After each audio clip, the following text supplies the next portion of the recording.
Perkenalkan, nama saya Arditya Ihza Pramana Putra, nomor NIM 2310111400 kelas 05 TPLK 003. Di sini saya akan menjelaskan proyek yang saya buat untuk memenuhi UAS mata kuliah Machine Learning. Di sini saya mengambil dataset tentang predicting air quality index, dan pembahasan proyek saya itu adalah menggunakan algoritma random forest untuk prediksi penyakit jantung koroner atau CHD. Di sini saya akan menjelaskan latar belakang tentang kualitas udara. Kualitas udara merupakan faktor penting yang memengaruhi kesehatan manusia dan keberlanjutan lingkungan.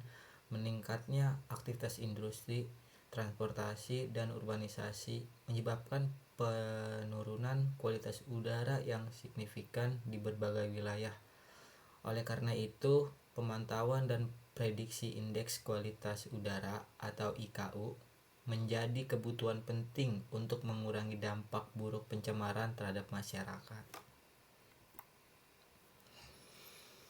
Perkembangan teknologi machine learning memberikan solusi yang efektif dalam memprediksi indeks kualitas udara berdasarkan data historis dan variabel lingkungan seperti suhu kelembapan, kecepatan angin, serta konsentrasi polutan. Dengan kemampuan analisis data yang tinggi, machine learning mampu menghasilkan prediksi yang lebih akurat dan adaptif, sehingga dapat membantu pemerintah dan masyarakat dalam mengambil keputusan yang cepat dan tepat terkait pengendalian pencemaran udara. Nah, itulah ada beberapa latar belakang penjelasan secara singkat. Selanjutnya di sini saya akan menjelaskan beberapa kode-kode yang saya buat di project ini. Langsung aja ya teman-teman, langsung ke ininya aja. Nah, di sini saya membuat project machine learning di Google Colab.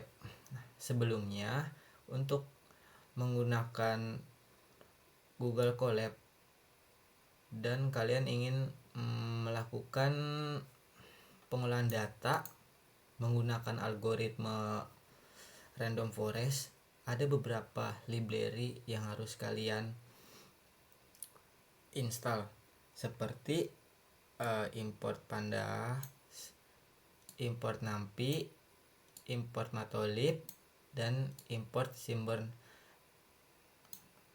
Nah, dari 4 tersebut ini adalah standar library untuk mengolah suatu dataset menggunakan algoritma random forest. Nah, untuk bagian from scale model selection import training test split ini kegunaannya adalah membagi data training atau testing seperti 80/20. Nah, untuk bagian from scale pre-processing import standar scalar itu untuk menormalisasi fitur ke skala standar atau min sama dengan 0, standar sama dengan 1. Nah, untuk bagian from scalar import simple importer itu adalah mengisi missing value atau nilai yang hilang. Nah, untuk bagian from oversampling import mode itu kegunaannya adalah untuk oversampling minoritas untuk atasi imbalance data. Nah, untuk bagian from scalar ensemble import random forest itu klarifikasi itu untuk model ensemble untuk klarifikasi penyakit jantung koroner. Nah, untuk bagian scalar metric import akurasi itu adalah untuk evaluasi performa model. Dari beberapa shortcut ini itu adalah kegunaannya adalah menyiapkan atau klasifikasi lengkap untuk memprediksi resiko jantung. Ketika kalian sudah install beberapa library, di sini pasti akan ada jawaban centang library berhasil diimport. Untuk selanjutnya, setelah kalian menginstal library, selanjutnya kalian harus memasukkan dataset untuk mengolah data tersebut. Untuk cara pertamanya kalian harus mengetik from Google Colab import file. Nah, di sini di bawahnya ada upload file titik upload. Nah, di sini dia mengupload dataset yang kita mau olah. Nah, untuk bagian print dataset step ini adalah kegunaannya adalah untuk mencetak dimensi data frame dalam bentuk tuple atau baris kolom yang menunjukkan jumlah sampel atau fitur. Nah, untuk bagian tenure CHD ini adalah menghitung frekuensi kelas. Nah, pada kolom target penyakit jantung koroner yang tidak beresiko maupun beresiko. Nah, untuk bagian print missing value ini kegunaannya untuk menghitung total nilai yang hilang di seluruh dataset. Bisa juga untuk membantu identifikasi masalah data pre-processing. Nah, ketika kalian udah mengetik semua kode tersebut, dia pasti akan muncul seperti ini. Nah, untuk selanjutnya kalian harus memasukkan file atau dataset yang kalian ingin olah. Contohnya seperti ini. Nah, di sini saya menggunakan Framingham ya. Nah, tunggu sebentar teman-teman. Nah, di sini sudah ada tampilannya. Nah, ini adalah beberapa tampilan dataset. Nah, di sini ada 4240 data, terus ada 16 kolom. Di sini ada nama, ada tipe. Nah, ini nilai missing value itu adalah nilai atau nilai yang kosong atau hilang. Nah, di sini ada nilainya sekitar 600. Di sini ada umur, ada jenis kelamin, umur, education, sulit smoker itu si birthday, BMD dan seterusnya. Nah, untuk kolom selanjutnya itu kita membahas tentang visualisasi data. Nah, dalam visualisasi data itu di sini ada PLT subplot 1,2 fixes 14,5 itu ialah membuat dua subplot horizontal ukurannya 14 kali 5 inci. Nah, untuk akses yang bagian ini gunanya adalah mendistribusi kelas target menggunakan bar vertikal. Nah, untuk bagian akses satu bar itu kegunaannya adalah mengkolerasi horizontal dalam card 10 fitur. Nah, di sini ada short value, fat value ini kegunaannya adalah mengurutkan dan ambil 10 fitur terbaik di grafik tersebut. Nah, untuk set title ini untuk bagian set title ini kegunaannya adalah menampilkan judul atau label sumbu.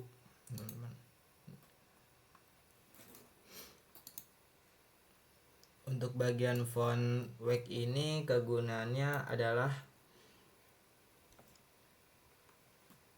untuk mengatur jarak antar subplot otomatis. Nah, ini adalah beberapa hasil yang bisa kalian lihat teman-teman ya. Nah, ini berpotensi penyakit jantung koroner kalau ini tidak potensi penyakit jantung koroner. Nah, ini adalah 10 kolerasi fitur dengan target yang tadi saya jelaskan.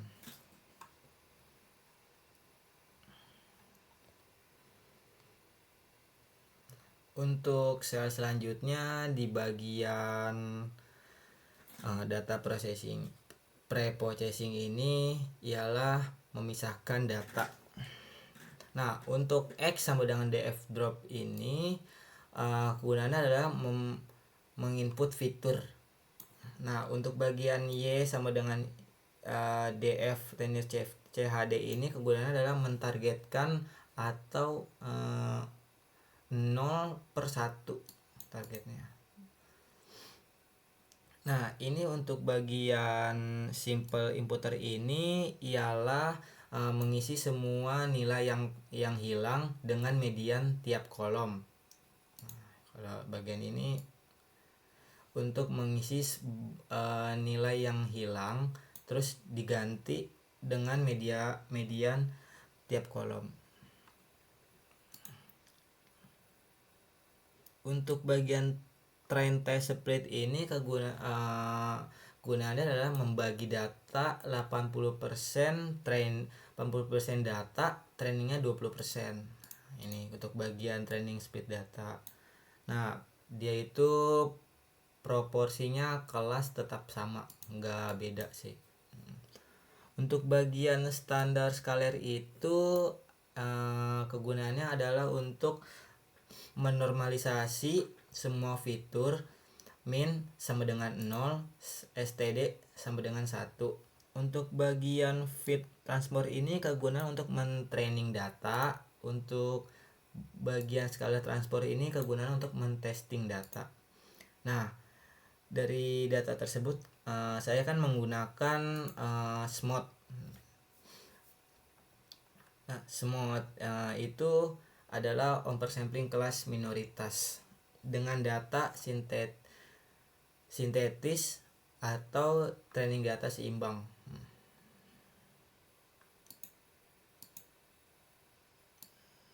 Ini.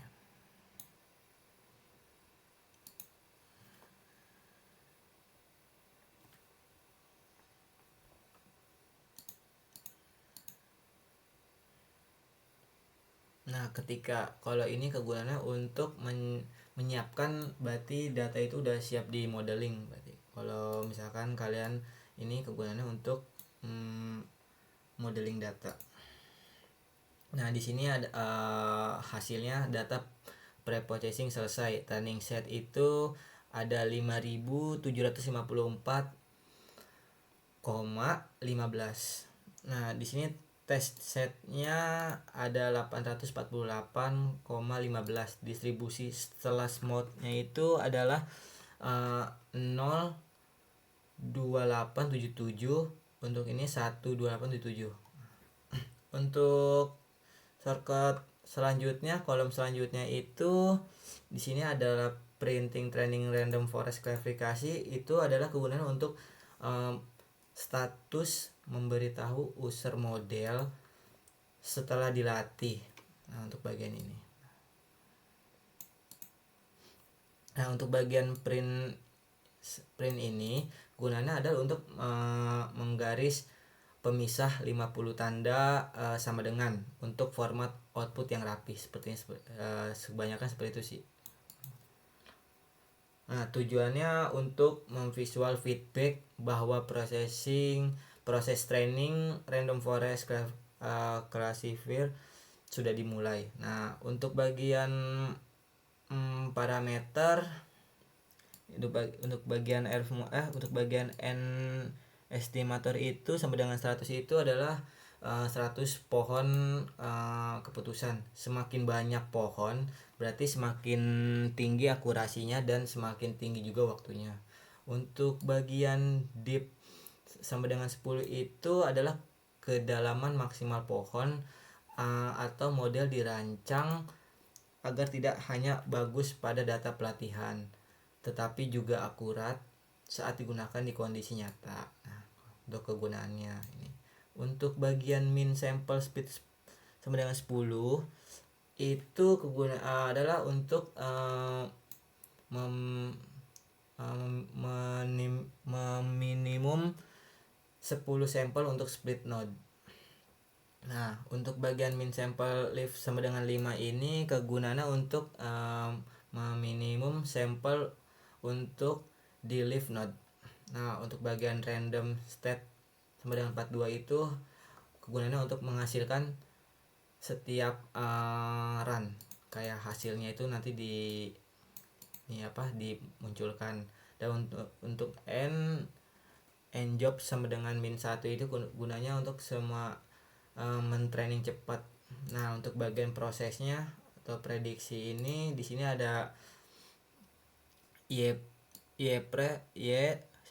underscore pred sama dengan rv model predict x text skelet. Itu kegunaannya untuk melatih 100 pohon pada data seimbang. Untuk bagian kedua ini untuk tes skeletnya itu untuk memprediksi kelas 0/1 untuk tes data. Untuk bagian prediknya ini, predik proba ini kegunaannya untuk memprobabilitas penyakit jantung koroner sama dengan 1 untuk ROC per AUC. Nah, di sini udah ada tampilannya bahwa kita udah melakukan training random forestnya secara selesai. Nah, untuk sel selanjutnya di bagian selanjutnya di sini ada sel training random forest. Nah, untuk kegunaannya sama seperti yang di atas, ini kegunaannya adalah garis pemisah sama dengan 50 karakter ya. Untuk bagian matriks evaluasi ini adalah akurasi. Bagian akurasi ini kegunaan untuk memprediksi berapa persen prediksi kebenaran keseluruhannya. Untuk bagian precision skornya itu adalah berapa persen true positif dari semua prediksi positif. Untuk bagian recall score ini kegunaannya adalah berapa persen kasus positif yang terdeteksi. Nah, untuk bagian F1 sama dengan F1 score ini kegunaannya untuk rata-rata harmonic precision dan recall. Untuk bagian ROC underscore AUC, nah ini kegunaannya untuk kemampuan diskriminasi atau 0,5 random 0,5 random sama 1,0 sempurna. Nah, di sini kan ketika udah semua kita harus menampilkan ya menampilkan hasil dari akurasi, precision, recall, F1 score, ROC. Ini. Nah, untuk selanjutnya ada di bagian print klasifikasi report. Itu kegunaannya adalah tabel lengkap precision atau recall F1 per kelas. Nah, kegunaannya itu. Untuk bagian print convention matrix itu kayak seperti matrix 2x2. Nah, hasilnya seperti ini. Ketika kita sudah menjalankan shortcut yang benar, hasil evaluasi random forestnya akurasinya di sini ada 0,7465 atau 74%,65. Nah, untuk precisionnya itu ada 0,2713. Nah, untuk recallnya itu ada di 0,3953. Untuk F1 skornya ada di 0,3218. Untuk bagian ROC nya itu ada di 0,6637. Nah, ini ada classification report. Nah, di sini ada precision untuk no CHD. CHD kan maksudnya CHD itu yang penyakit jantung koroner ya. Berarti yang tidak jantung koroner itu ada di sekitar 0,8. Untuk penyakitnya itu ada di 0,27. Akurasinya ada di 0,58 dan seterusnya. Nah, untuk convention matrixnya itu ada di 582 137/78/51. Untuk selanjutnya ada bagian visualisasi model. Nah, di sini ada beberapa penjelasan yang saya tahu. Untuk bagian convention matrix ini kegunaannya adalah sama seperti di atas ya, untuk matrix 2x2. Untuk SNS heatmap ini kegunaannya untuk adalah mengheatmap biru dengan angka di setiap sel. Nah ini nih untuk nanti bagian grafik di atas kiri. Nah, untuk bagian keduanya itu ada fitur importance. Importance itu adalah kayak skor pentingnya tiap fitur dari random forest. Nah, untuk bagian ketiganya itu ada ROC survey. Itu untuk bagian ROC survey ini kegunaannya adalah untuk memfalse true positive red, plot garis orange, model atau garis putus-putus. Ini kegunaannya nanti saya jelaskan di bagian grafik. Untuk bagian yang keempat, yang ini adalah metric comparison. Metric comparison adalah kayak grafik berwarna berbeda plus nilainya di atas dari rata-rata tersebut. Nah, ini ada beberapa grafiknya. Yang tadi yang pertama ini ya, untuk bagian yang convention matrix ke atas kiri, ini grafiknya. Untuk bagian fitur importance itu ada di bagian sebelah kanan yang seperti ini, top 10 fitur importance. Untuk bagian hasil grafik ROC-nya ada di bagian sini di ROC Surf. Untuk bagian yang terakhir di kanan bawah di bagian performa matrix.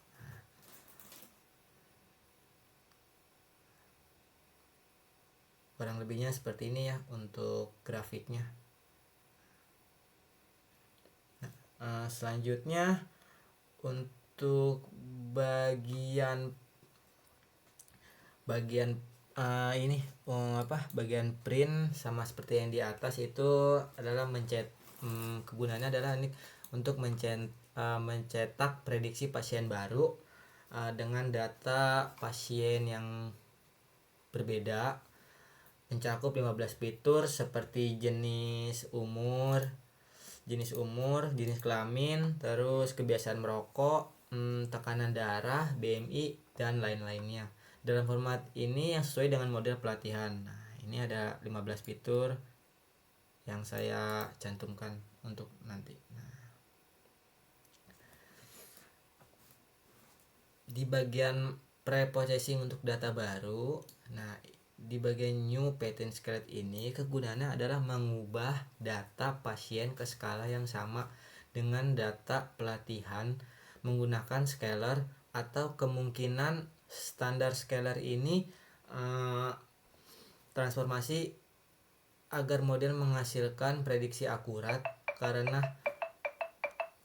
model dilatih pada data terscaling. Nah, untuk bagian prediksi di sini ada prediction, F model, terus prediction proba.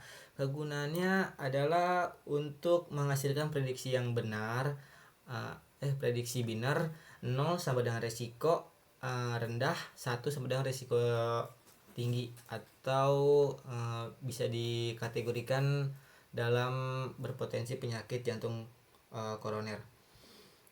Untuk bagian probanya ini kegunaannya untuk mengembalikan probabilitas untuk kedua kelas, kemungkinan interpretasi tingkat kepercayaan model.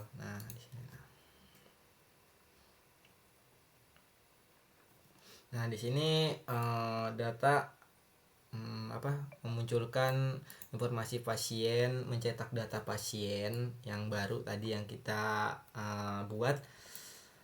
Ada bagian new petin ini untuk menampilkan informasi pasien dalam format yang mudah dibaca, mengonversi nilai numerik, misalnya kayak laki-laki sama dengan 1, ya kan di situ kan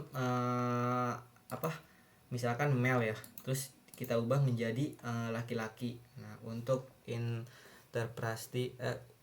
interpretasi medis. Untuk hasil akhirnya ini adalah tampilan risiko dan probabilitas. Bagian akhir ini mencetak prediksi dengan label visual tinggi. Nah, visual tinggi ini terus atau rendah beserta probabilitas presentasi. Format ini memudahkan dokter atau pengguna memahami risiko pasien secara cepat dan probabilitas memberikan konteks ketidakpastian model. Nah, untuk hasilnya seperti ini. Nah, contohnya misalkan kita tadi kan masukin datanya kan, umur pasiennya 55 tahun, jenis kelaminnya laki-laki, perokok, tekanan darahnya ada di 140/90, kolesterolnya ada di 250, glukosanya ada di 100, BMI ada 28. Hasil prediksinya itu resiko penyakit jantung koronernya itu sangat tinggi. Probabilitasnya tidak berisiko 41.67%. Probabilitas berisikonya ada di 58,33%. Nah, untuk bagian selanjutnya di sini ada bagian import pickle atau simpan model scalar.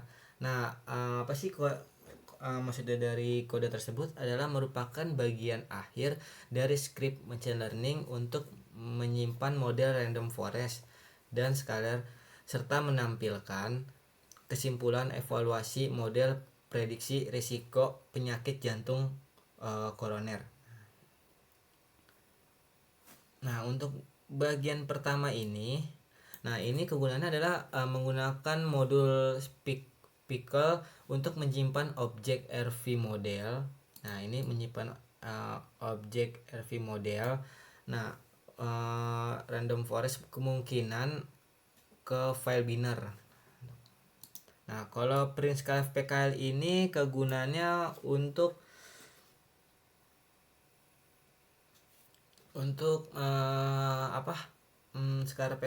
PKL ini untuk memastikan format binary ini yang tepat untuk objek pickle. Nah, menghindari korupsi data pasien saat membaca kembali dengan pickle load. Nah, script ini menampilkan ringkasan hasil model dengan format binary menggunakan karakter sama dengan matriks yang ditampilkan meliputi akurasi serta fitur-fitur penting seperti umur, terus SSBP, glukos, dan TUTCOL yang berkontribusi terbesar dalam prediksi risiko penyakit jantung koroner.